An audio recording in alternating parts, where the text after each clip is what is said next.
A philosophy professor once stood up before his class with a large empty mayonnaise jar.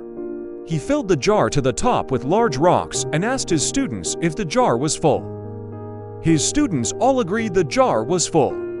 He then added small pebbles to the jar and gave the jar a bit of a shake so the pebbles could disperse themselves among the larger rocks.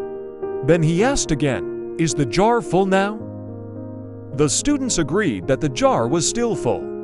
The professor then poured sand into the jar to fill up all the remaining empty space. The students then agreed again that the jar was full. The metaphor in this story: the jar represents your life, and the rocks, pebbles, and sand are the things that fill up your life. The rocks represent the most important projects and things you have going on, such as spending time with your family and maintaining proper health. This means that if the pebbles and the sand were lost, the jar would still be full and your life would still have meaning. The pebbles represent the things in your life that matter, but that you could live without. The pebbles are certainly things that give your life meaning, such as your job, house, hobbies, and friendships, but they are not critical for you to have a meaningful life. These things often come and go, and are not permanent or essential to your overall well-being.